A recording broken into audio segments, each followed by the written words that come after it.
having that ability is just peace of mind for me now at this point. The idea of VitalLock I came up with from Hong's passing after she crashed into the moose.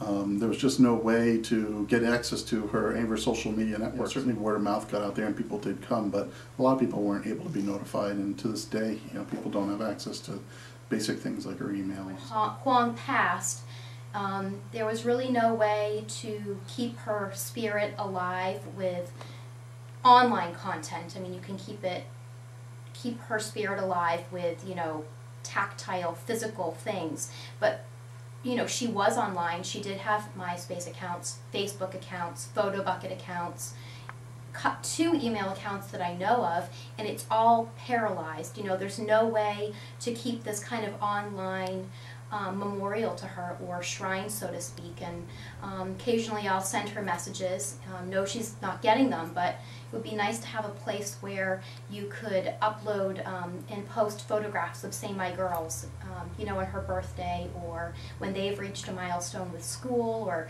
dance or gymnastics and something fun and exciting's happened for them, just to kind of keep that, spirit alive, because all of her siblings are online. A lot of people out there that have built up some value in their digital life, in their online life.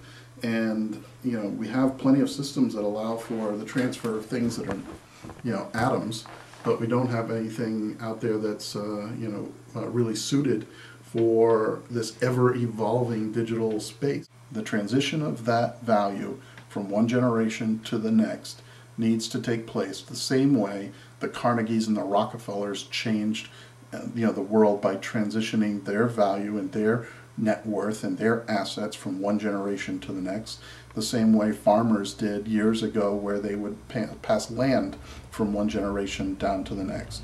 So this is just a logical extension of the economic times and the relevant issues that have come out of us moving towards a knowledge economy.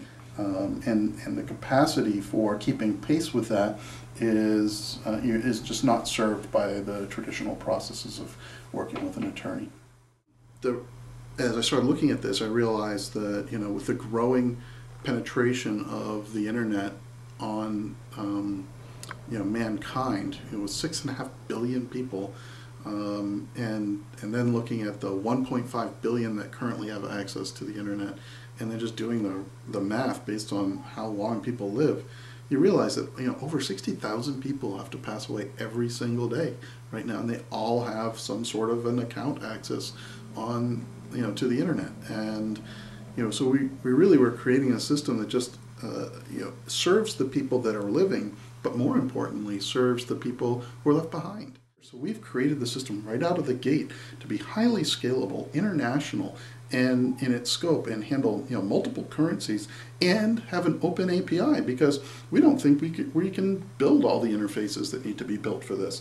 A lot of what needs to happen here is the Facebooks of the world and the MySpaces of the world need to actually do some integration points. We're going to actually create some of those integration points by creating Facebook application that allows you to badge your Facebook profile that it's been VitalLocked. So if someone needs to get in there in case of emergency, here's how you do it. Here's the key. You create a object, and that could be something that already exists on your computer or something that you record onto your computer. It could be a document, it could be a list of passwords, it could be a spreadsheet, it could be anything. And that object is actually encrypted before it ever leaves your computer. It's not only encrypted, but it's encrypted with the keys of the ultimate end recipients. So if this is something that I'm leaving to my wife and my children, it's encrypted with each of their keys. So only in the event of my death could all of them enter their passphrases and then have that item be unencrypted. I could say that that item could be encrypted by any one of them, or that you have to have the passwords of all of them in order to unencrypt that piece of information. So because the information is never stored in our system in an unencrypted format, it is completely private, it is completely secure, and it is impossible for anyone to intercept or gain access to. And we're going to make this thing drop dead simple. I've just spent the past year helping companies for Adobe build some of the world's best RIA interfaces. You know, we've literally done things like, you know, help them deliver the homepage for Disney.com. We've helped them build solutions for the New York Times. I have access to the greatest RIA talent in the country, if not in the world. And you know, so we're really giving some good, hard thought and putting in most of our efforts into building this infrastructure on the back end and then making it extremely simple and straightforward to use. You know, here's my object, I put it into the envelope, I put your seal on it, I stick it in the vault, and up it goes into the cloud. Having that ability is just peace of mind for me now at this point.